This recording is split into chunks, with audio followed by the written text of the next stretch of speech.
Hey guys, so if you what? Now the camera's focused. Hey guys, so if you're here from TikTok and you're here for this video, this is gonna be the whole story. If you're here for her channel, I don't know what you want to tell your viewers about it. We're basically gonna say like a dramatic event happened to him 6 years ago, and we're gonna kind of talk about what happened leading up to the event and what happened during and after, and how it's kind of affected our life since. So if you guys are interested in that, stay tuned. Yeah, we're basically just gonna jump in because this is probably gonna be a really long video. Yeah, so I feel like all the details are very necessary to make sense of why I feel the way I do now and everything. I know a lot of you on TikTok were wondering very much like the details of it, so we need to go like way back to so that the details make sense to the whole thing. So basically, I was working at a bakery. I was working 2 in the morning to 10 in the morning, no breaks, nothing. I was averaging 27,000 steps a night. My job was making bread. So if you're here thinking, oh, bakery, that's easy, you're decorating cakes. No, I was making bread, and the machines I was using were made in the 50s. So old-fashioned machines. Each bread mix is 350 pounds, and I'm cutting that in 4 or 5 pieces, so you can do the math of how heavy each piece is, and that's dough. So you're reaching in the dough, in the machine, and you gotta take it out of there, and then I had to walk over and throw it up on a 7-foot hopper that I needed a step stool to get up, and I did that all night, repeatedly, and it would cut the bread into the right weight, and it would go through the machine in the back, and then it would spit it out, roll it into a loaf. And then I had to do the loading the hopper and panning the loaves that were coming down at the same time.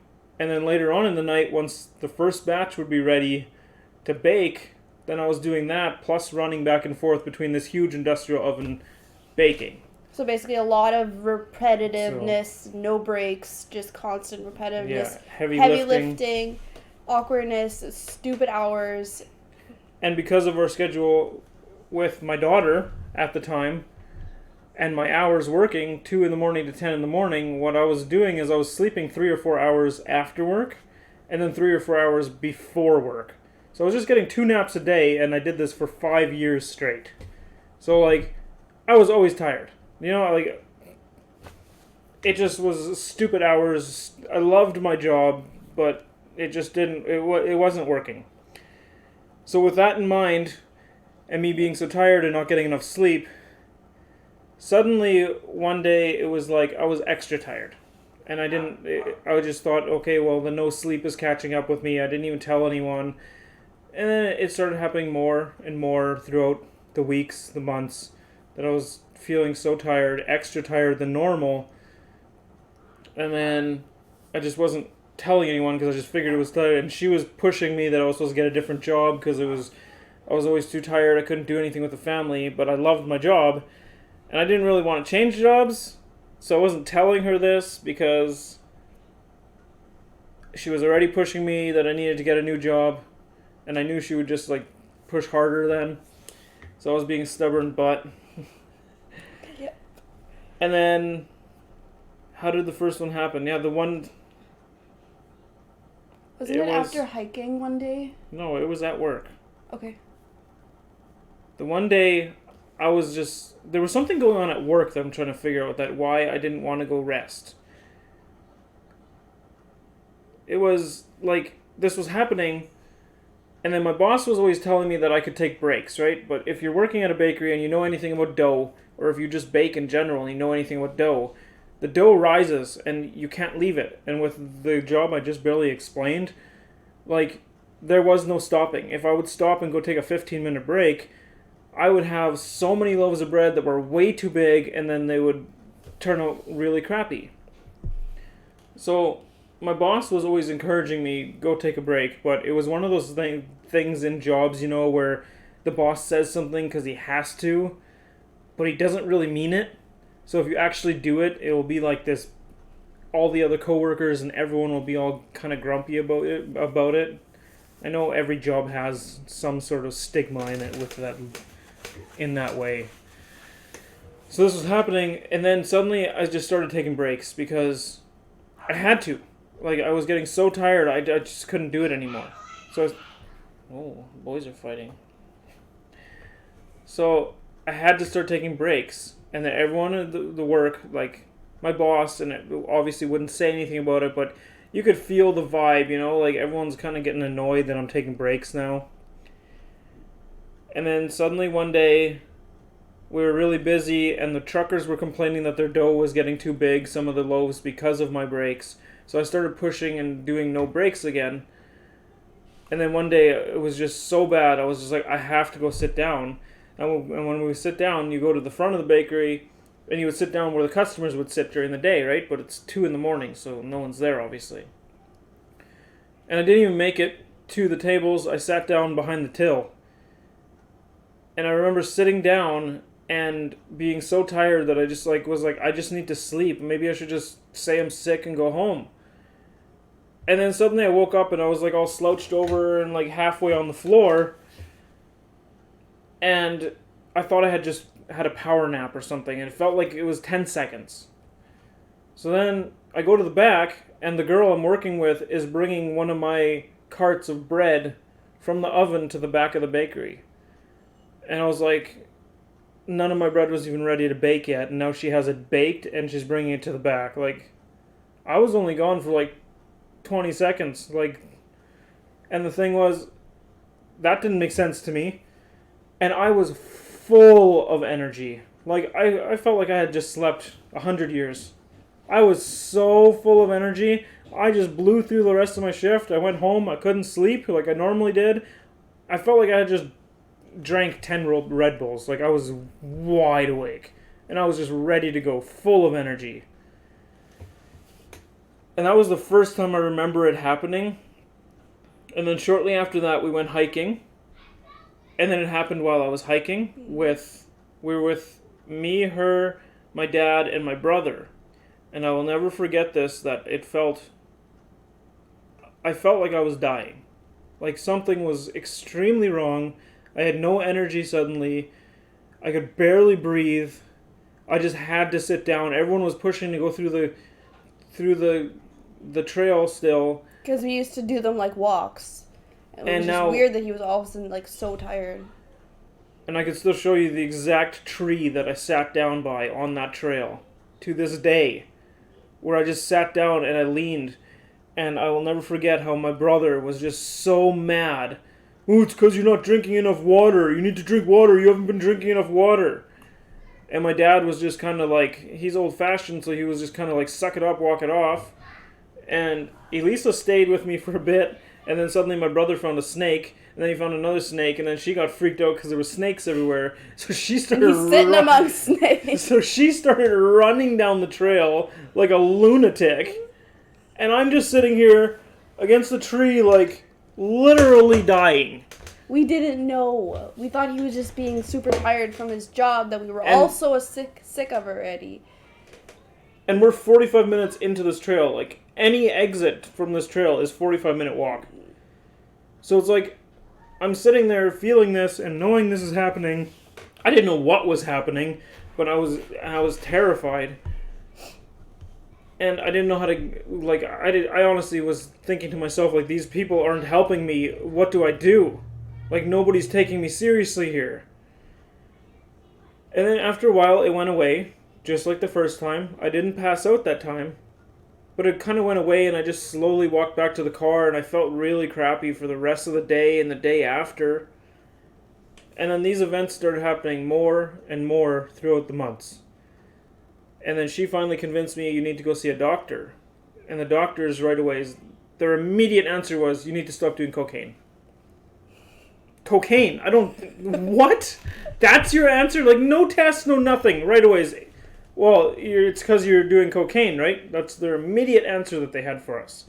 And it's like, no, I don't do drugs. Like, what? I used to smoke weed as a kid, or as a teenager, but I don't do anything anymore.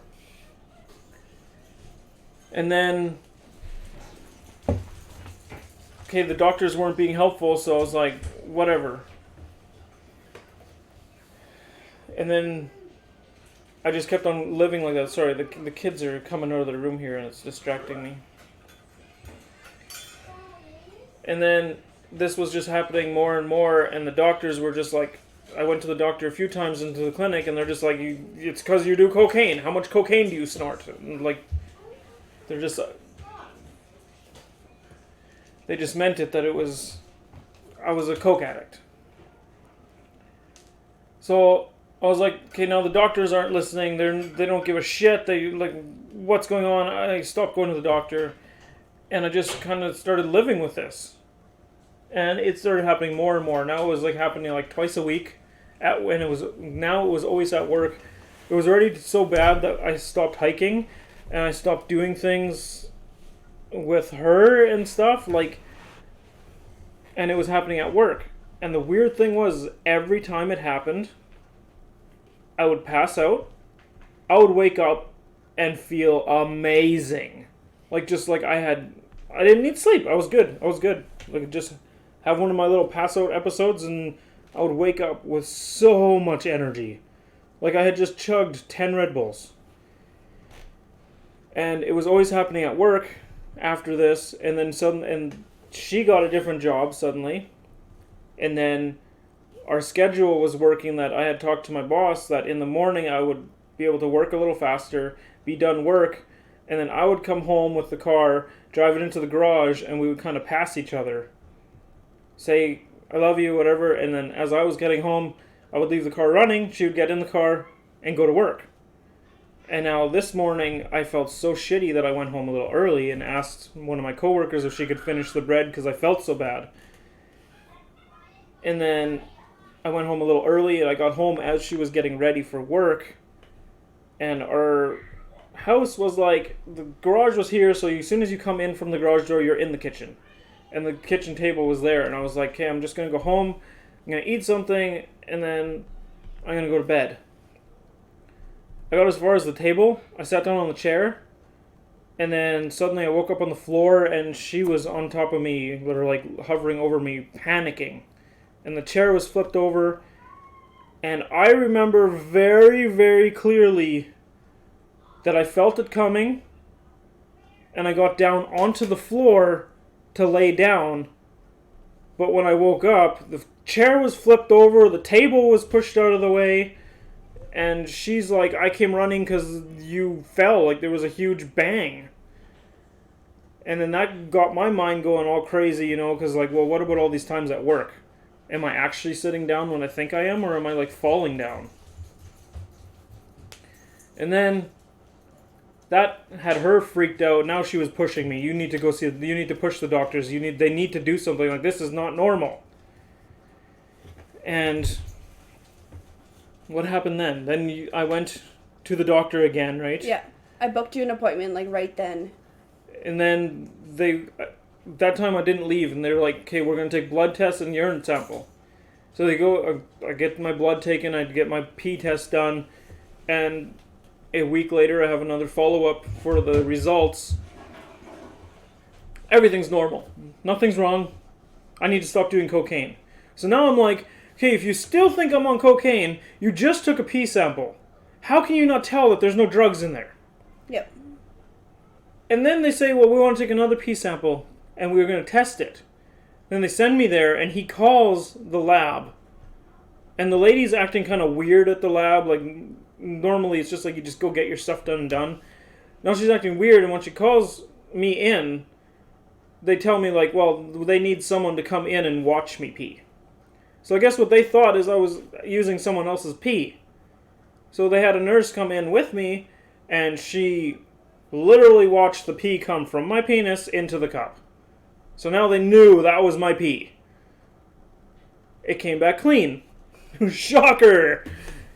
So now my doctor's like, okay, there's something wrong here. And he just keeps taking blood samples. Weeks go on, and they just keep on taking more blood, checking for more stuff. That's all they're doing about this. Finally, one appointment, I'm like, well, you've taken so much blood, like, is there not anything else we can do to figure this out? Like, I know exactly how to trigger it. It happened with it was happening every time with physical activity. That's why it was happening at work so much. And it was happening after we would make love a lot of times. So it was like every time my heart would elevate, this was happening. So their solution to that was they're going to put a heart rate monitor on me. And then they tell me that while this monitor is on me for the whole weekend, to not do anything strenuous. Because they wouldn't want something to happen. And we're all sitting here thinking, like, isn't this the fucking point? Sorry, I'm not supposed to swear on YouTube. Isn't this the freaking point? That we're supposed to be trying to find something? But I listen, and I don't do anything all weekend. I'm just playing video games and stuff. Nothing happened. We had a chill weekend. Bring the heart rate monitor back, and they're back to everything looks normal there, so we're going to start looking at something else. Then they start more blood tests, checking my kidneys, checking my liver, checking my stomach, ultrasounds, just everything. And then I'm like, and I keep explaining to my family doctor, like, this happens after physical activity. Like, why can't we just do something at the doctor's office that's going to get me tired, and then you can watch it happen?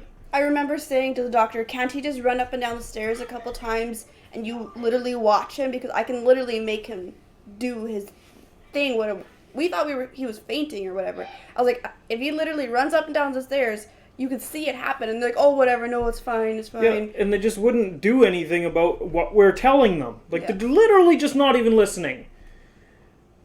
And then finally, he's like, okay, I'll order, like, a couple weeks later this is. He finally, like, he realizes I'm not going to stop coming. Like, there's something going on here. So he orders a stress test for me. I get to the hospital to do the stress test. They hook me up to 500 wires, put me on a treadmill. They get me up to, like, not even full walking speed. And then they turn this treadmill off and they're like, everything looks normal. And this wasn't my doctor doing this. It was just a nurse and a different doctor. And I was like, you didn't even get me tired yet. I'm not even breathing heavy yet. How is this a stress test? And I remember the doctor saying, we don't want anything to happen. What do you mean? That's literally the point of this freaking test. So I'm mad now, right? I start pushing and like, let's go. I get back on the treadmill. I'm like, let's go. Get me for it. They won't turn it on. They won't let me do it. The nurse comes and starts taking the wires off of me. And they're like, nope, nothing happened. We can see now already. If something would happen from the stress test, it would long have shown already. I'm like, no, I didn't even get tired. I'm not even breathing heavy. And it would happen like, I would get tired. My heart rate would go up.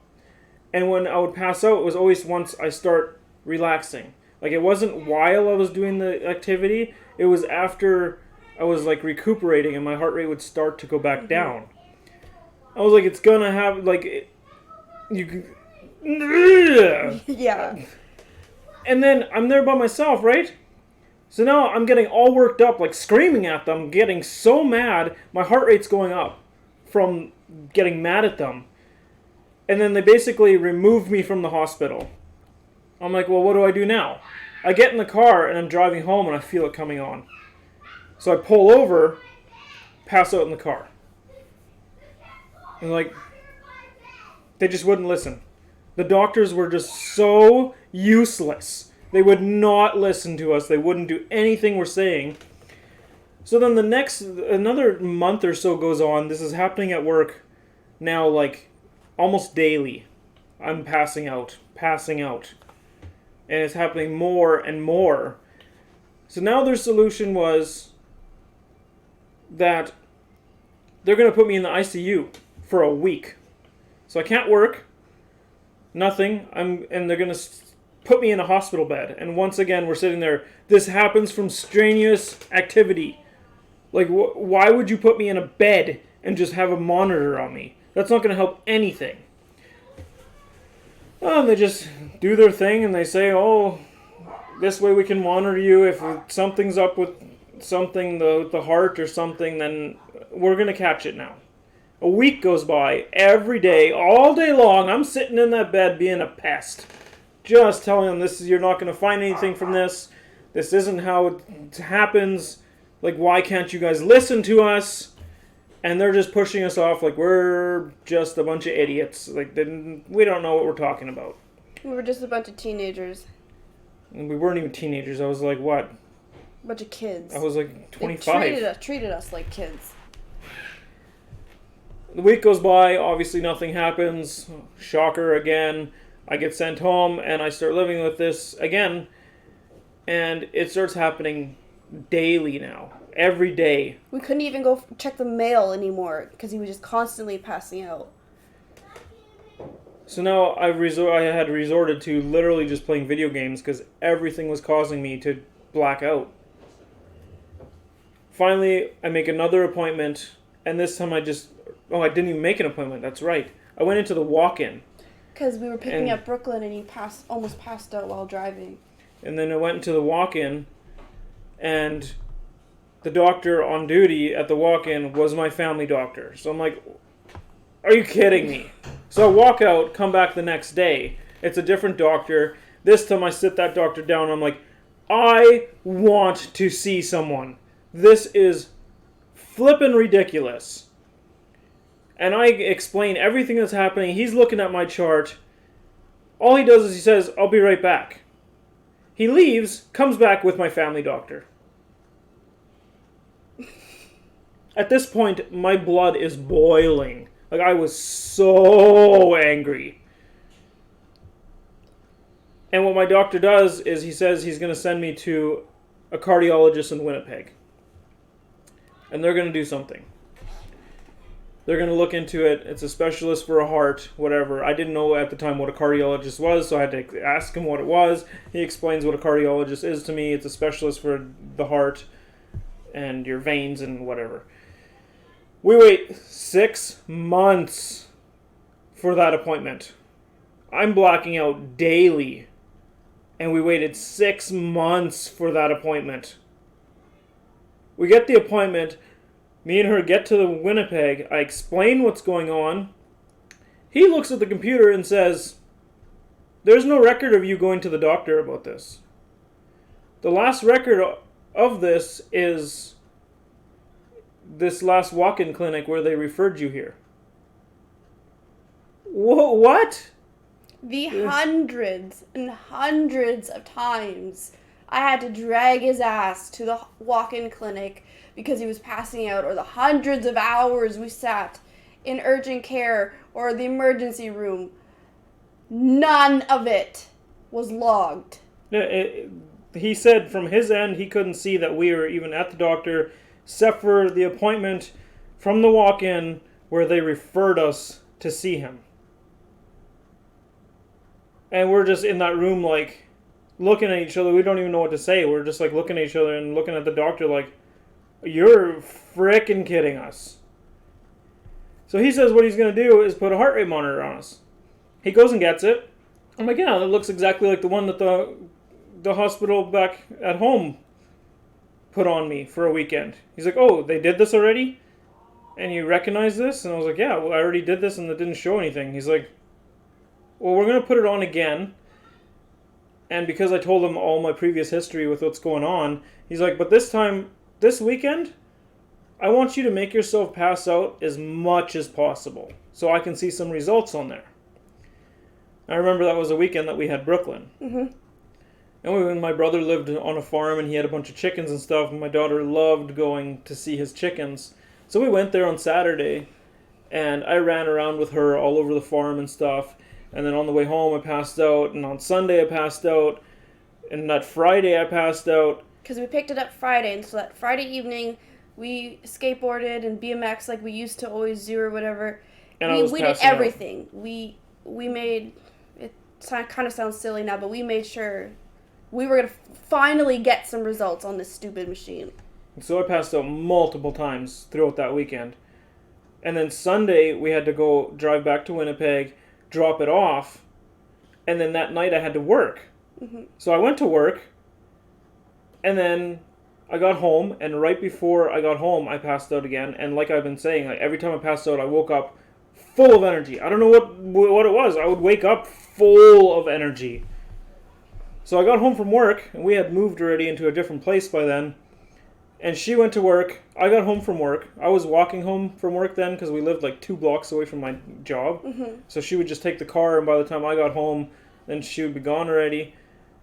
And I got home, and because this happened at work, I was just wired. Like, I couldn't sleep. And then I just forced myself to go lay down, and then I was awake, and I was awake, I couldn't sleep, and then finally I fell asleep. I think I had been sleeping for about half an hour, and suddenly her and my dad come barging into the apartment. We need to get you to a hospital right now. And I'm like, huh? I've been sleeping for half an hour, I've been awake for like 12, like... Can you explain more detail? She's freaking out. When she freaks out, she doesn't give any details. She just says, "This is what you need to do, and just listen to me." And my dad is the opposite. He just sits there like, I don't know what's going on. And she's freaking out like, "Get in the car! We can explain later." And I'm the type of person where I don't do things until you give me details of why we're doing things. Like, you don't just barge in and say, "We're doing this now." Like, it doesn't work. And I get, like, she was doing it because she was, whatever that phone call is, I don't even think I ever even found out what that phone call said. But should I say my side? Sure. I was at work. I was 7 months pregnant with our first together. And all of a sudden, it was like a chill day. I was working at Canadian Tire. And Jacob's dad comes running in. I think it was like 2:30 in the afternoon. I was like, "Why are you here?" He's like, "Well, all the hospitals have been trying to call me because apparently I'm Jacob's second emergency contact, and I hadn't had my phone on me. So obviously they had been trying to call me." And he's like, "The hospitals have all been trying to call me. They need Jacob to get to a hospital right away. The results on the machine or whatever that he had been wearing are very, very bad. You need to get him to the nearest hospital as soon as possible." So I was like, "Oh shit." So I quickly run up the stairs, upstairs to my locker. I grabbed my phone. I had 15 missed calls. And then I listened to one of the voicemails, and it was, "Hi, I'm Dr. blah, blah, blah. I'm the cardiologist." And all I heard was, "Cardiologist, get Jacob to the hospital as soon as possible. To the nearest hospital as soon as possible." So I was like freaking out. So I went to my boss's office. I said, "I need to go. My husband needs to go to the hospital. Bye." And so me and him, we both took our own vehicles. We rushed home. We lived in a second-story apartment. We run up the stairs, and it was like the biggest, heaviest door. I will never forget having to get that stupid door open. And he's just laying there on the couch, chill. And I was like, "Oh, let's go!" And then getting him to wake up, because getting him to wake up to begin with is a pain in the butt, because he's always tired.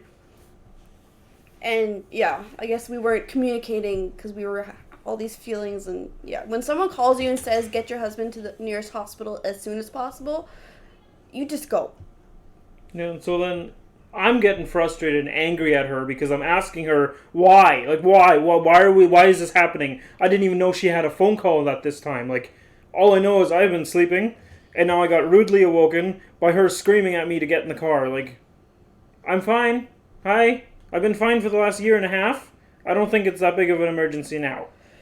And she's just literally freaking out. Like, just flat out freaking out. So finally, I'm just like, "Okay, calm down. Let's take some breaths and figure this out." Like, ugh. And we get to the hospital, and I'm expecting, like, she explains what the phone call on the way there. I don't think she explained what was on the phone call, but why she was freaking out. And we get to the hospital. I think Dad went back to work, right? Yeah, Dad went back to work. So it was just me and her at the hospital, and then we get to the hospital, and now I'm expecting, like, okay, the cardiologist called to get me to the hospital. The hospital's gonna... I was expecting a wheelchair or stretcher or something to meet us up front, because I didn't even park the car. I didn't even park it in the parking spot. I pulled it in the emergency. And they're all chill, like, "What do you want here?" Yeah, and they didn't even know that we were coming, so I was expecting, like, that they knew I was coming. And then we go in there, and they're like, "How can I help you?" And I'm like, "I just got a call from Winnipeg that I'm supposed to come to a hospital as soon as possible, that you guys were going to be ready for me." And they're like, "We haven't heard anything." And they're just like, totally, like, the nurses at this hospital, I cannot stress how much they piss me off. We Every should say time- which hospital this is. It's Boundary Trails in between Winkler and Morden, Manitoba. Like, I have had so many issues with that hospital. I cannot even begin to explain how much that place pisses me off. You go in there to the emergency room, something like this is happening, and the nurses, they do nothing but look at you like they're annoyed. Oh, I gotta do my job now. Every time.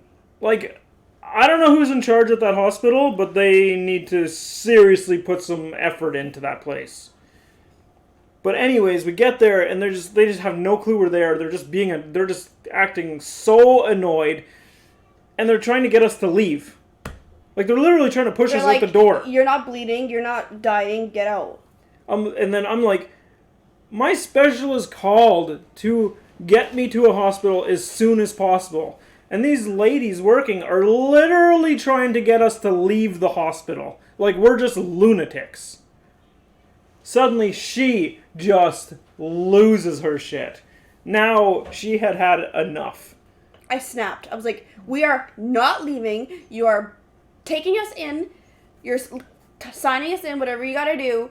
And we're not leaving until you contact our cardiologist and see what's going on.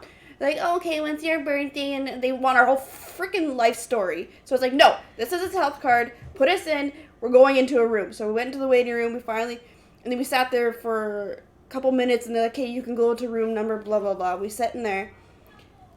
And you want to say your side or my side first? I'll say my side. Okay. So then we get into the room. And they're like, the first thing they say is, we're going to put an IV in you for the time being until we figure out what's going on. Like, now, the lady that came in now, the nurse, she was super friendly, super nice. And she's like, okay, we need to get an IV in you to keep you hydrated until we figure out what's going on and why you're here, and see if we can contact the Winnipeg hospital and see why you got this phone call. And then she leaves. Like, she was super nice, super, like, nothing bad against her. And then the lady, shortly later, like 10 minutes later, a lady comes in the room that's as old as time itself. With her little cart. This lady, I swear, was about 80 years old. And she's got, like, bifocals on. She's constantly, like, having to go like this to read things and stuff. And she's supposed to be putting a needle in my arm? Like, what's going on here? So then, put my arm out. She sits down, and she puts the band around my arm. It's not even tight. Like, you know, like every other... It was like bracelet. Like, it was just sitting there. Like, all the other times that I got blood that I told in the beginning of this story, like, I've gotten a lot of blood taken from me. And this lady doesn't even put it tight. I'm like, it's not even tight. And then she's just... Again, with the annoyingness. Like, she's just so annoyed that I had said something. Tells me to make a fist. So I make a fist. None of the veins are popping up because she doesn't have the band tight. And she's looking at it, and she's looking at my arm with her bifocals, like, trying to figure this out. And I'm sitting there watching her, like, how is this lady working here? And then she just decides to wing it and shoves the fucking needle in my arm. I literally saw her. She's like, oh, and just shoves it out. Just took a guess, shoves it in my arm. And then she's like, oh, I guess I missed. Pulls it out, but not all the way out, just so that it's still in the skin. Turns it, stabs it back in. And she does this like 10, 15 times. Just if, like, she's trying to find somewhere to put it. Just wherever. And I'm in pain. My heart is like... nervous as shit. Like, what is going on here? And then she's like, I'm going to try one more time. And then I'm going to have to go get someone else to try. So she pulls it all the way out this time. Like, all the way out. And then I'm like, I don't have a fist by then, right? Because what's going on? I didn't think of keeping a fist. And then she sees I don't have a fist. And she starts blaming it on that I wasn't squeezing my fist hard enough. I was like, okay, can you just get someone else to do it? And then she's like, no, I have one more chance to try. Apparently they have a certain amount of tries they can have as a nurse. So then she tries again, just jabs it in again, doesn't get anything. Gets annoyed, goes like this, Like, literally, like a little kid getting grumpy. She goes, hey! Gets up to her cart, looks over, realizes she left the needle in my arm as she was starting to leave, reaches over and just yanks it out of my arm and fucks out of the room. I'm like, what the hell just happened? Yep. Like, what is even going on? And then, I'm waiting for the next nurse to come, and as we're waiting, my heart rate goes down. So again, like all these other times I pass out, and I forgot the part, they put the heart rate monitor on my finger or whatever. Yeah, the pressure thing on your finger. And The first nurse that came in and explained the IV, she put the thing on my finger and some stickies on my chest so that the machine was keeping track of what was going on. And then this is where things start getting really weird and interesting. Well, I guess they've been weird already, but This is where the story gets good. now I'm going to explain. I'm going to walk you through what I remember happening. And then I'm going to walk you through what the doctor told me happened in the ambulance. And then she's going to tell you what she remembers in this part. Because it's 3 different stories. So what I remember is I started passing out. And I was screaming her name. Or not her name, but I was like, babe, babe. And I remember I was just trying to scream, like, getting her attention. Like, go get the doctor, it's happening right now. And she's not listening. She's just sitting there on her phone, not like she's 3 feet away from me, and she's just scrolling through her phone. And I remember getting extremely angry because she wasn't listening to me, and I was screaming at her like, "Babe, get the doctor!" And she was just flat out ignoring me.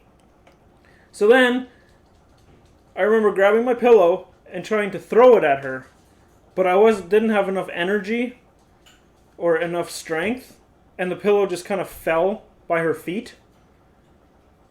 And then I remember hearing a and then her looking up from her phone, freaking out, running to the hallway and screaming for a doctor, and then I blacked out. And then you want to tell your part up to there? Yeah, up to there. Okay, what I remember is after the lady yanked the needle out and walked out, he was laying there in the bed, just chilling. He was kind of looking around like this. He was on the pillow. He was just laying there chilling out. Yes, I was on my phone updating his dad because his dad was flipping out. He was just hanging out, and all of a sudden I look up, and he's blue. Like, you know when you like start. Yeah, he's starting to turn colors, and I was like, what the heck? And I go look, and I like check him, and he's like not doing anything, and I look up and like it going do, and then all of a sudden and it goes beep, and I was like, what the this like I've seen Grey's Anatomy, and I was like, that's not a good sign. So Grey's Anatomy is so fake though. Well, beep never means a good thing. So I run out of the room to the desk, and I was like, I need a doctor now, he's dying. And I'm like freaking out, I'm like screaming, and they're like, oh, and then three ladies came out, and they come running, and I want to say there was no pillow, like he was laying on the pillow. So this is where, yeah, so she ran for help. I remember it differently, apparently, but again, like the time that I was at home, and I thought I got myself on the floor, and then when I woke up, the table was pushed, the chair was flipped, like, obviously when this was happening, things were happening in my brain that weren't really happening. And then, when I blacked out, that time, I was suddenly somewhere completely different. I was in a corridor sitting on like a chariot, but it had no horses on the front. We were driving like 100,000 miles an hour, but I was sitting there all chill, like we weren't even moving. There was a dude sitting next to me, and we weren't talking.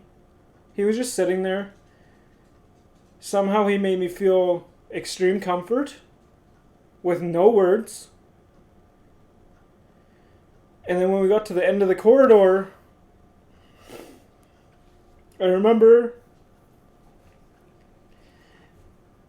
a door opening And I can't remember what I saw, but I remember it was something really amazing. And the guy sitting with me said,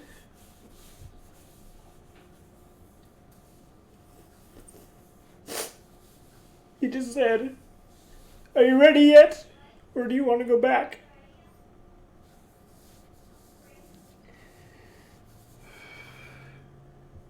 And I didn't answer him. And suddenly, just like that, he put his hand on my shoulder, and like that, I was back in the hospital room. Because I didn't know how to answer his question. And just like that, from him touching me, I was back in the hospital room. And I was surrounded by nurses and doctors. And I just remember them screaming, "Jeremy, can you hear us? Jeremy, can you hear us?" And they were looking at me. And then suddenly I heard my wife's voice. And that's the only thing I could hear after that. Of her just screaming, "His name is Jacob!" And I immediately looked over at her from where her voice came. And I saw her, like, her feet were just planted. And she was just screaming and crying. And the paramedic was trying to force her out of the room. And this paramedic was 3 times her size and could not move her. She was planted there. Like this little woman. The huge paramedic couldn't move her. And as soon as I saw her, I knew I needed to stay here for her. She was pregnant for the baby. I wasn't ready to go yet. And immediately, as soon as that thought hit my brain, I died again. Like, I flatlined again. And I was sitting right back on that chariot where I was before. And he just... whoever the man was that was sitting with me said, "You made the right choice." And we started driving back the other way, where we came from. And then he touched my shoulder and said he's proud of me. And I was back in the hospital again. Like, you tell me what happened. Like, that's...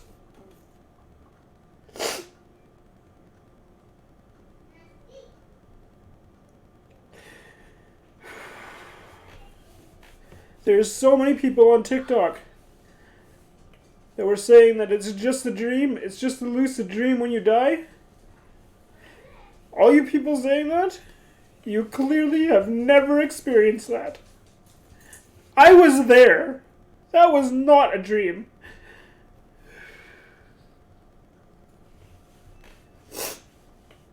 I have had lucid dreams my entire life.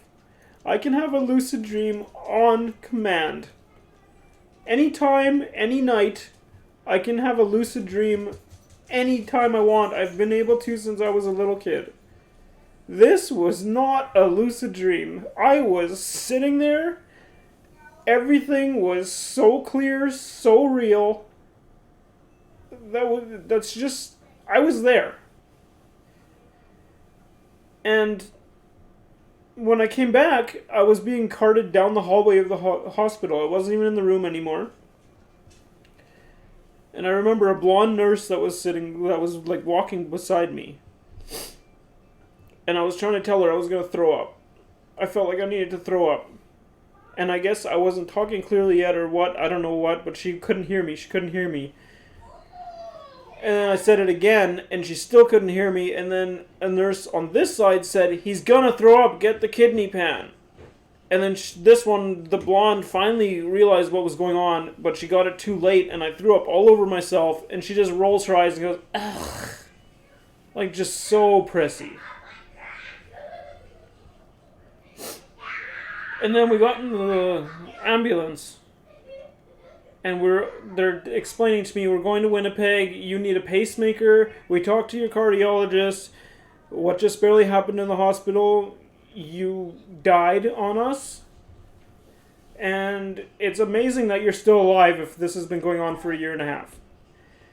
And the doctor's telling me that every time I blacked out in the past was literally my heart stopping. I was dying on a daily basis. And that's where so many questions come up for me. Because if this was happening on a daily basis, why did I have this vision or this dream that people think it is this time, but all the other times was nothing but black? Nothing was happening the other times, and this time I have this crazy experience. And then we get in the and then in the ambulance, I'm asking what happened. So now I'll explain what that doctor in the ambulance explained to me what happened in that room. What he said was, I flatlined, and they came rushing in, the team came rushing in like they're supposed to, and they worked on me, they were trying to bring me back, they couldn't bring me back. So at the point where they gave up because I was gone, I was dead, 17 seconds after that moment, I came back. Like, after they stopped working on me. Like, after they called the time of death. I came back. And then I slipped back out and flatlined again for another 7 seconds. And then they shocked me back. That's what he told me in the ambulance. And that story makes so much sense for me to just push it off and say this was a dream, because it aligns with the time of me waking up and then falling back down and going back into my dream. And the way that if my brain made that up from some DMT experience like so many people think, well, I guess that shit is pretty amazing to perfectly time that experience.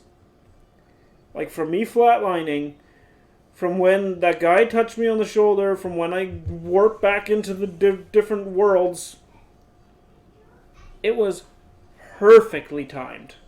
And it was as real as anything could ever get. And yeah, that's what he told me. So now you tell your side of what happened after you got the nurses.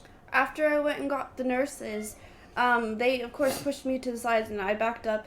And then they started doing CPR on him, and it just wasn't working. And then they switched off, and then first a lady started doing CPR, and then she was like, no, I can't do this. And then a guy started doing CPR, and then the one lady went out and got the paddles. And then they shocked him, three times, and they just couldn't get him going. And then they tried for a fourth, they cranked up all the juice, and they tried for the fourth time. I'm not going to say exactly 4 times, but they did a couple times, and then they did it once more, and they tried again, and they're like, no, this just isn't working. And then the doctor said, well, it's whatever time, I don't remember what time he said. And then they're like, then at this point, I took my hoodie off, and then they saw that I was pregnant. And then they're like, oh, shoot, she's pregnant, get her out of here. And I was like, hell no. And then they started yelling, Jeremy, Jeremy. And I was like, what the fuck? Like, what? His name is Jacob. And then all of a sudden, this paramedic comes going down the hall working with somebody else. And she comes and she, tries to lift me up. And I was like, I'm not going anywhere. First of all, you don't even know his name. I don't trust a damn person in this room. I'm not going anywhere. And then they got him to come to for the second time, and he was awake, he was conscious, and they said, Elisa, he's fine. We're going to take him to Winnipeg. You need to leave the room and make arrangements or whatever, and you need to go calm down for the sake of you and the baby. We've got him now. And I was like, okay, fine, I'll leave the room now, and you guys do your thing. And then I went to the desk, and they said, we're going to blah, blah, blah hospital in Winnipeg. You can't come with us. Because there's going to be so many doctors and nurses in the ambulance, you can meet us at the hospital. And I was like, oh, but they said I wasn't allowed to drive. because I was pregnant and because of the stress I'd been under. So then I quickly call his dad, and his dad was doing something. So then I called my mom, and then I said, I need a ride to the hospital right now. And she's like, well, what's going on? So I was like, Mom, just come to the hospital, to Boundary Trails. I need you now. So then my mom was like freaking out. So then my brother had driven my mom. And then by that time, Jacob's dad had understood everything. So then everyone was at the hospital. And then the doctors were just like, we need to get Jacob into the ambulance. They were like preparing him and getting all the bags and the right doctors and the right nurses. And they got him into the ambulance. And then they drove him to Boundary Trail, to, was it HSC? St. Boniface Hospital. And my brother, we ended up talking amongst us who was going to drive me, because I was like, I need to go now. And then my brother and my mom ended up driving me to Winnipeg, because I was like, I'm going with. But they made it very specific that we were not allowed to follow the ambulance. So us being country folk, we took a gravel road. Did we beat you there? I don't think that really matters to the story. Yeah, but anyways, I think we even beat the ambulance there. And then at the hospital, we finally got to your room. Yeah. Yeah, and then in the ambulance, the doctor's explaining to me what happened, and then a nurse also came with, and she had a clipboard, and she was supposed to take notes and stuff. And the doctor was all chill and like, just looked like he didn't give a shit, right? And then the nurse suddenly asks him, like, are you not worried about what just happened? And the doctor literally smirks and says, if he survived the last year and a half by himself, I don't think he's going to need me. And I will never forget him saying that. Like, I don't know, man. I just kind of died. Like, oh, and then one thing I missed was down the hallway and in the ambulance the whole time. And then when I got to Winnipeg, I just kept on being told by everyone, my ribs are going to hurt. I'm going to feel a lot of bruising and a lot of pain because they were doing CPR for so long. And they might even have to check if they broke any ribs or anything because they were going pretty hard. Mm-hmm. I never had any pain at all. Like this whole area, nothing. No pain. So we get to St. Boniface, and they bring me into admitting at emergency, and there is just people screaming and crying, and it's just crazy like in the movies. Like I was like, I didn't know this was real. Like I'm just used to our tiny little hospital over here. You go to the emergency, and it's all quiet, and there's music playing. Like, yeah. So now, and it's just one giant room with curtains separating each bed. And I'm just kind of laying there listening as there's people all around me just like screaming in pain. And I'm like, holy shit, this is crazy. Like, I'm not used to this big city hospital. And then I had one person come in and explain to me that a different doctor was going to come explain what's going to happen now and how we're going to proceed from here. And they needed me to take all my clothes off. And then, because I was already wearing a hospital gown, right? I don't even remember. No, they cut your shirt off to do CPR. Okay. And then, well, I was still wearing pants, I remember. Mm-hmm. And they're like, I had to get undressed. And I was like, right here? And they're like, yeah, it's nothing we haven't seen before. So I had to strip naked there, put the gown on. And then a different doctor came like 10 minutes later and explained to me that I needed a pacemaker. They were going to install a pacemaker, but they wanted to do an MRI on me first, because after you have a pacemaker, you can never get an MRI again. So they wanted to do the MRI first, and then put the pacemaker in. But the MRI machine is broken, so we have to wait for it to be fixed. So they're going to put a temporary pacemaker in my neck right here, in this big vein right here, and it's going to go down all the way into my heart.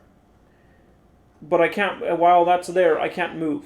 Like, I can kind of sit up and, like, lay down, sort of. Not all the way, but sort of. And then, do you still have that picture of me in the hospital like that? I do. You should add that in here. Okay, if I find it, or I'll try to look for it and I'll insert it. So then I get this temporary pacemaker in my neck right here.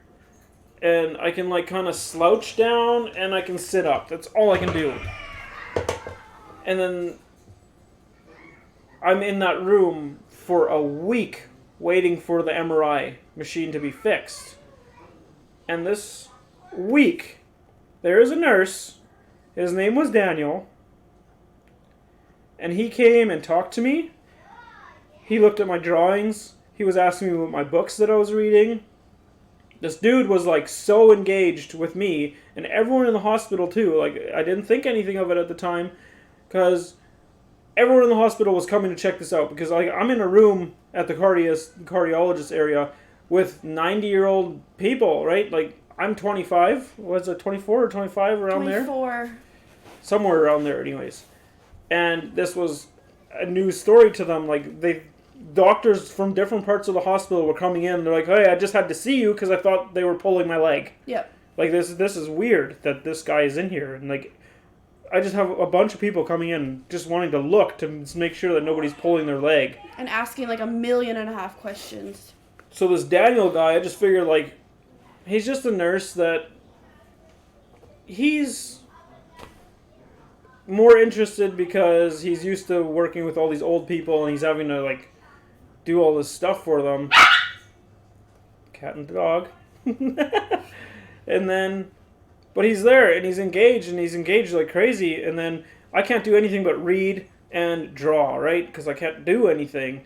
I'm pooping in the bed. I'm obviously in the pan, but like I had to can't. sponge bath them every day and stuff. Yeah, she was still going to work, and then she would drive to Winnipeg every day to come see me, check for updates, and she would have to sponge bath me because I felt disgusting sitting there. And this Daniel nurse, he was there every day. And then on Thursday that week, he tells me that he's quitting. He won't be here anymore. And I was like, oh, and he's been so nice to me and everything, and I'm drawing anyway, so it kind of felt like a little kid drawing a picture for someone, you know, but I figured I'm going to draw a picture for this guy. It's kind of a little thank you. And it took me 2 days to draw the picture, and then suddenly Friday was his last day. And this little Asian girl nurse took over for him. And I gave her the picture, and she looked at it, and she's like, "Who's Daniel?" I'm like, "The nurse that was here before you." And she's like, "No, we just had shift change. There was no Daniel here. We don't have a Daniel in this ward." I'm like, "Yeah, you do." Like, he's been here the whole time, supporting me through all of this and making sure I'm comfortable and everything. And then she just meant it like, there's no Daniel here. And then she goes and gets all the pictures of everyone working the week that I had been in the hospital with her schedule, what she was scheduled. And she's like, "We don't have a Daniel." And I'm looking through the pictures. This dude wasn't in the pictures. I think it was almost all females yet too. So this dude didn't exist. Where did he... What? And they were just like... And then she went and got one of her coworkers, and they're just like trying to tell me like there's no Daniel here.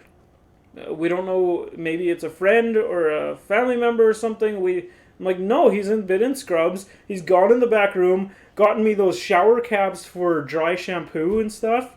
Like, this dude was here. 100% he was here. And then family, her parents would come, my dad would come, my brother, and every time they would come, this guy wasn't there all week. It was always like he was working day shift, and then in the evenings when they would come, he was gone. So I just always figured he worked day shift. I never saw him. And the nurses, like, I'm looking at the schedule, I'm looking at the papers, at the pictures, and this guy isn't in any of it. And then Friday was his last day. He had quit. So now I'm just convinced, like, it's a hospital policy, confidentiality thing to the employees, right? He quit. They can't tell patients about him, so that maybe a crazy patient will go find him. Whatever. And I start, like, looking on Facebook and stuff.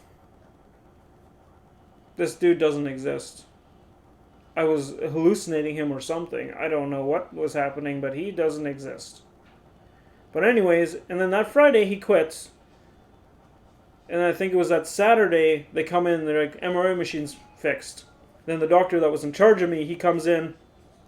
He's like, "We gotta take the temporary pacemaker out. There's metal in it. We can't have that in with the MRI.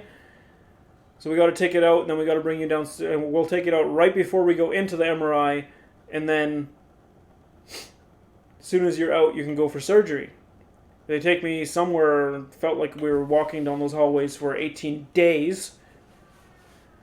And we finally get to the basement where the MRI machine is, apparently. And right outside the door, the nurses, or the doctor, or whatever he is, that put the temporary pacemaker in, he starts taking it out. And the doctor that's in charge of me starts taking all of his clothes off. And all the nurses and everything are like, "What are you doing?" And then he's like, I've lost a patient in this machine before. It's not going to happen again. So this dude got down into his boxers, and he came in the room with me and stood beside me as I got my MRI in his boxers. Because he's like, I lost a patient in this machine before. It's not happening again. If suddenly something happens that he needs CPR or something, I'm going to be right here. And I thought that was like amazing for him, especially the whole experience that I've had with the doctors at Boundary Trails, and then now suddenly I'm in Winnipeg and this guy's going this far out of his way, standing there in his boxers to make sure and he was that in I'm like safe. fancy clothes before this, like he wasn't in scrubs. Yeah, like this is one of those big doctors that he doesn't even look like he's working as a doctor. It looks like he's in his suit, he just does his rounds in the morning, checks on all his patients, and tells the nurses what they need to do for the day. He was like one of those big fancy doctors. Like this guy looked like he was made out of money. And then he does this when we get down there. I was like, my mind was blown, especially from the experience I had at Boundary Trails with these doctors. And then this guy does this. I was like, holy frick. This guy's going above and beyond. So I get my MRI. Then they cart me up into the lineup of getting surgery. And then the nurse comes and gets me prepped or whatever, cleans this area and stuff. Like, not the surgery cleaning, but she, like, sanitized the area with just regular alcohol. And then when they get me into the room where I get the surgery done, the doctor goes, "Good news. You're getting a pacemaker new enough that you can get an MRI." What? What? So, okay, sure, whatever, it happened, let's just move forward, right? Let's just... And now they start explaining to me how... Go back in your room, bud, we'll be right there. We're almost done, okay? And then... You want to bring them back in there? So then they're prepping me for surgery, and then they're explaining to me that this surgery, they need me awake. So it's just local freezing right here. You can see my scars right here. And they're just doing local freezing, and they put a big sheet here so I wouldn't be able to see it. But the machine, the light the doctors always have, you can see a reflection, so you can't really see, but the way I was sitting, I could kind of see what the doctor was doing. And I'm the type of person where when things are like that are happening, I'm intrigued. I want to watch. Like, if they would let me videotape this, I would love to see it. And I'm laying there, and they're asking me, like, "Can you feel this? Can you feel this?" "No, I can't feel anything." Whatever. He starts going, and suddenly I hear a saw, like, and he's just, I can feel him cutting into me here. Just, it was like, I couldn't feel it, but I could, like, the sound of it. And then he's going to work, and he's doing the pacemaker thing. And when he shoved it in there, it felt like a big bubble. Like, I had no pain, but I could still feel my skin, And the way it felt when it got shoved in there was like, ugh. And then when he started sewing me shut, suddenly the freezing started wearing off. And I could feel it. I'm like, I can feel it, it hurts. So then right away, he didn't even hesitate. The nurse was ready like that, and they froze me again, and then they finished up, and it was like, "You're done, that's it." I'm like, what do you mean that's it? I just went through a year and a half of this for a 20-minute procedure? Like, are you freaking kidding me? And then they started explaining to me how it's going to work with the pacemaker and life and everything, and...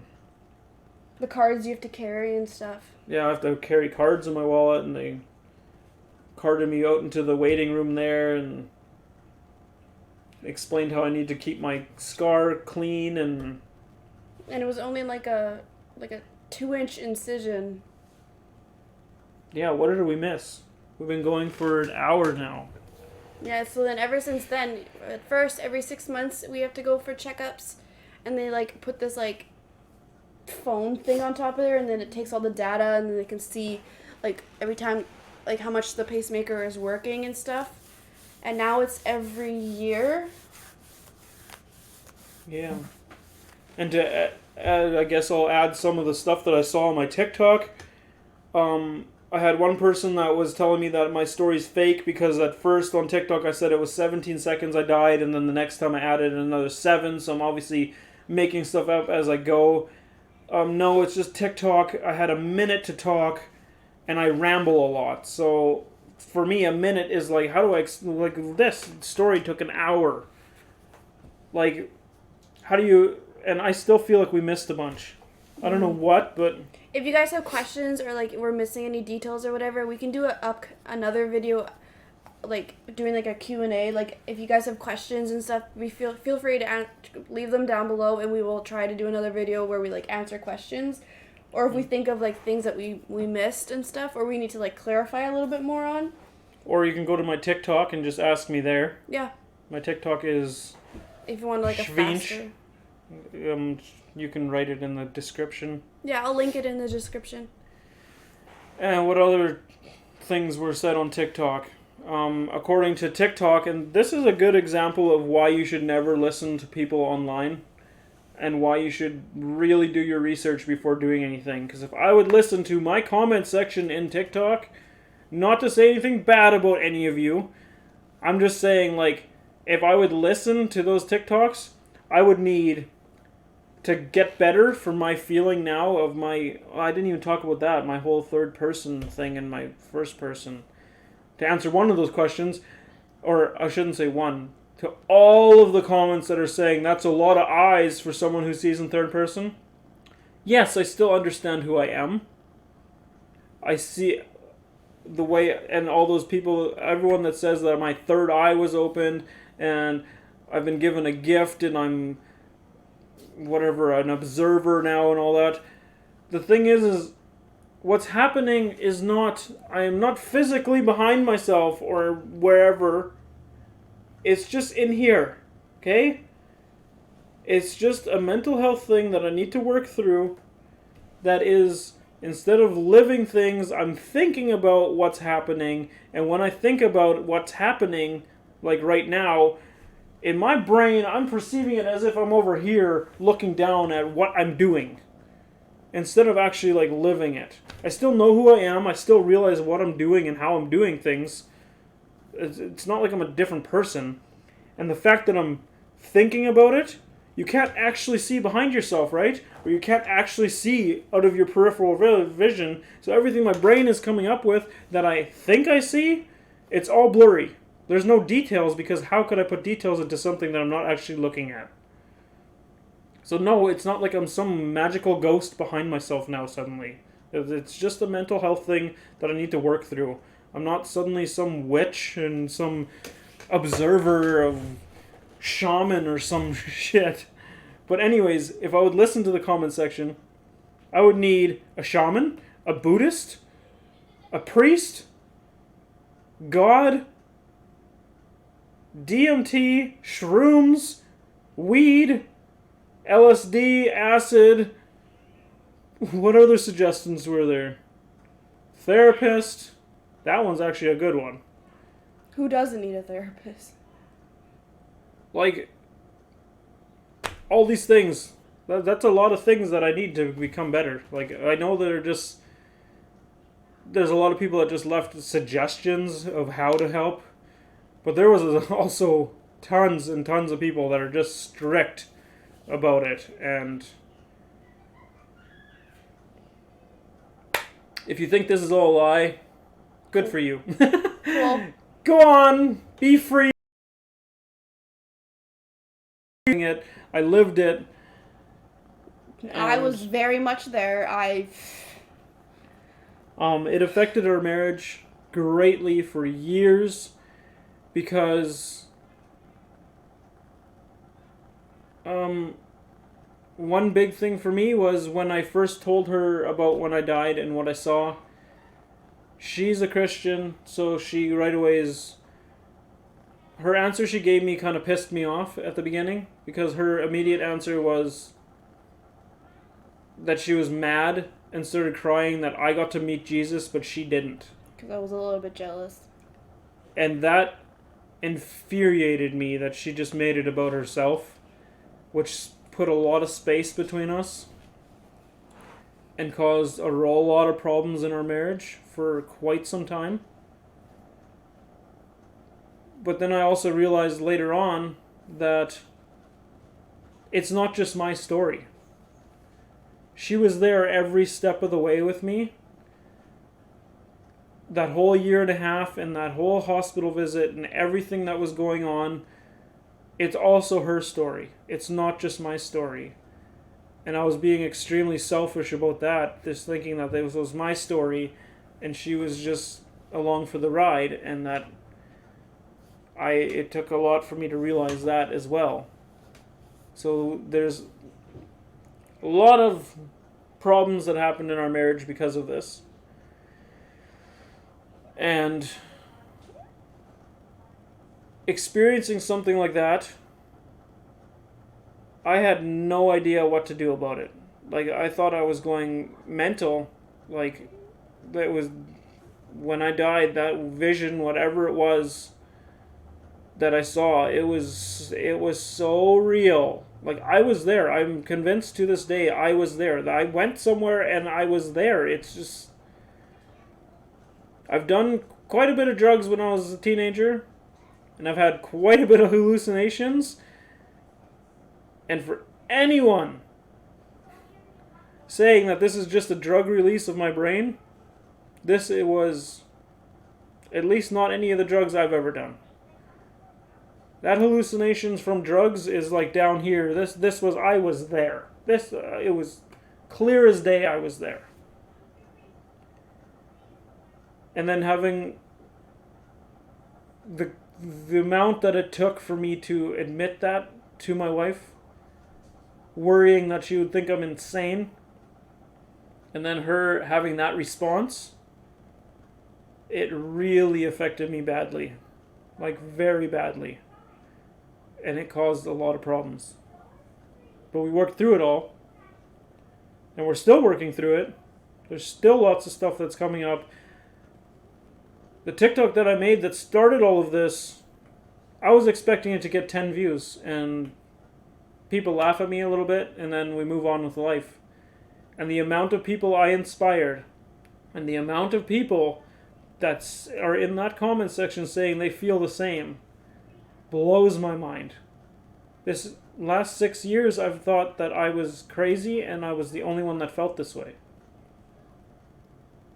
And the other comments that are saying that we're just doing this for money, we don't get a penny out of this. We couldn't care less about money right now.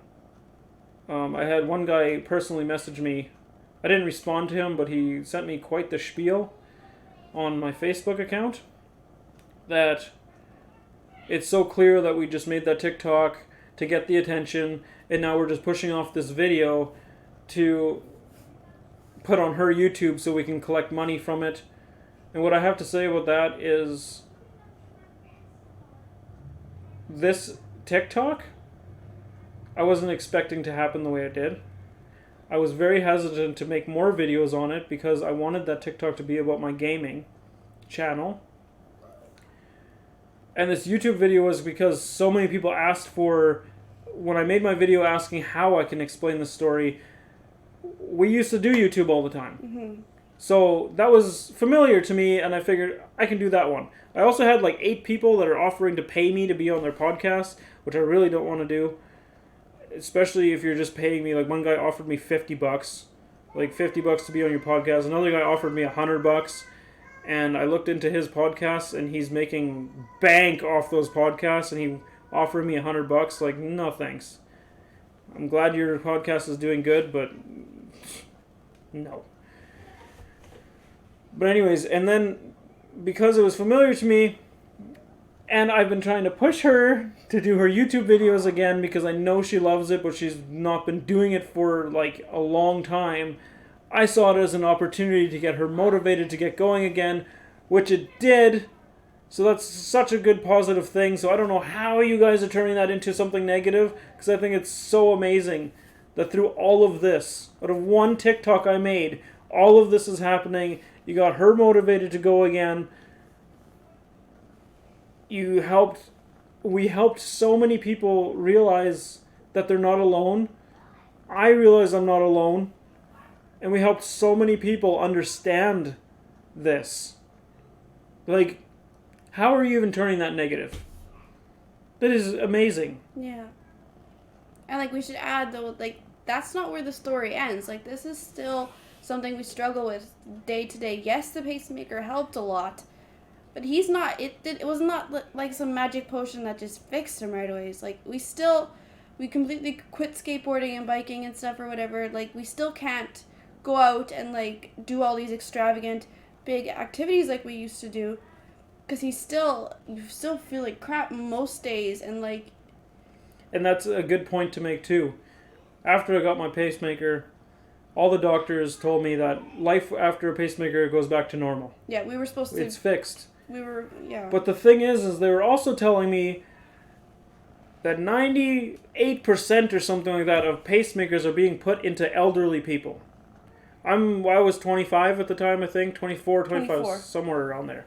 And they're telling me that life's going to go back to normal. Well, what's normal? Because from your studies and your experience, you're putting this into, like, elderly people. So back to normal for them is what? Watching TV? Sweeping the floor? Like, I was a very active person my whole life. I loved hiking, skateboarding, biking, everything. I was always active. You can ask anyone in my family. I was always the skinny kid in the family. I was in school. I was always one of the most active people in gym class and everything. Like, I loved being active, and now, look at my big belly.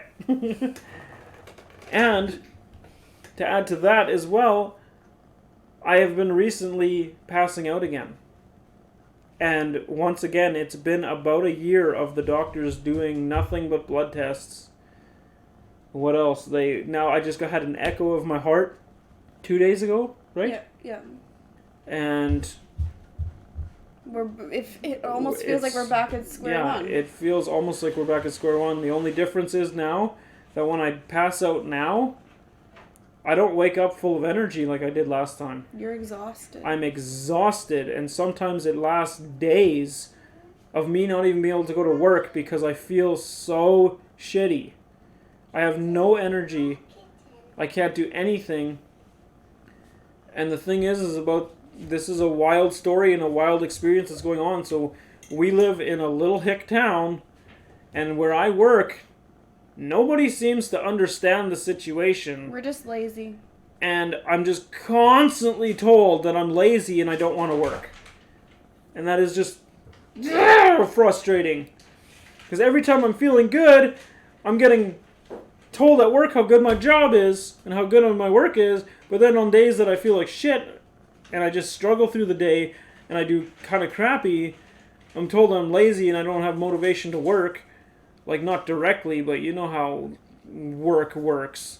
They make their silly little jokes about it. And on days where I'm stay at home the whole time, and then I come back, and it's just like everyone's all grumpy that I was gone because they had to fill in my position. It's like, I'm sorry that I might be dying. How can I help you? Yeah. We should also mention he did end up changing jobs. Yes, I don't work at the bakery anymore. When did... I've been at a different company now for 5 years making motorhomes. Yeah, almost right after and for your surgery. For about 4 years after my surgery, I felt amazing. I felt good. Like, I still felt shitty on days, and I still gave up, like, skateboarding and things like that, and we barely went hiking. I didn't do any strenuous. Strenuous? I can't say that word. Because we were scared. I couldn't do any of those big hikes anymore. I could push it and do it, but I would feel really shitty afterwards. and it wasn't worth it to me, so I started finding different hobbies. Because, like, I could do it, but it wasn't worth, like, going on a morning hike, and where usually, before all of this, I would go on a morning hike, and I would feel amazing for the rest of the day, and I would feel so good, because I got my physical activity, and my fresh air, and the nature, and stuff. But now it's like, I would go on my morning hike, and then the rest of the day would be on the couch. And the doctors just keep telling me that my life should have been back to normal after a pacemaker, and now it's just to the point where I'm passing out again. So now I literally do nothing but game, try to get through work, and sometimes get lucky.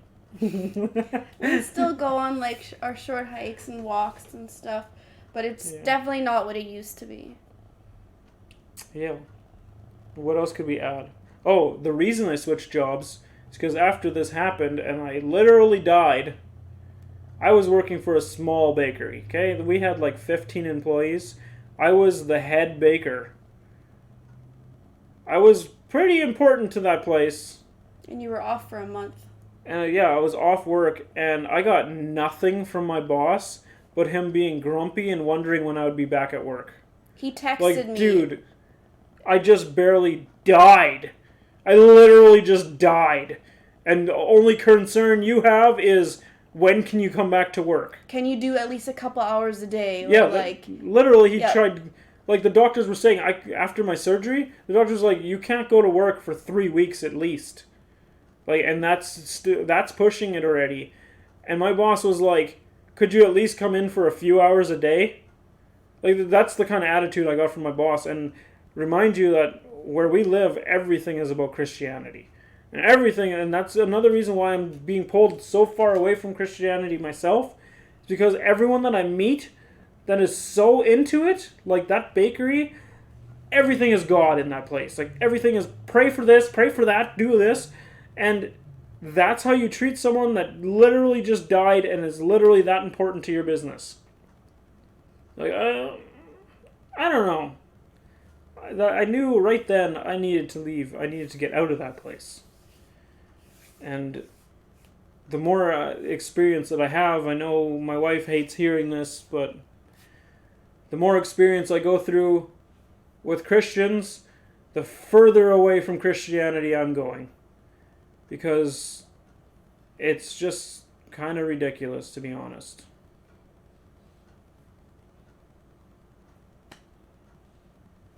And that brings up a whole lot of more questions about what happened when I died. Who was sitting next to me? Where was I? Was it a dream? Was it a DMT release? Was I in a different world? Was I with God? Where was I? Because I know for damn fact if I read the Christian Bible, that Bible is messed up. There's incestry in there. God sending bears after children for making fun of a guy for being bald. Like that's not love. That's messed up craziness. And I know you hate hearing that, but you can have your opinion. It's in the book. It's crazy. It's not unconditional love, that's for sure.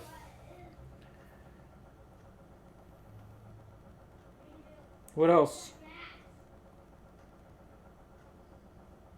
Like we said before, got any questions? There's a comment section below. Go to my TikTok. You can ask me stuff there. Yeah. Thank you for listening. Hope this helped some people. This was as long as a regular movie. But that's what everyone wanted. They wanted details, so... Yeah.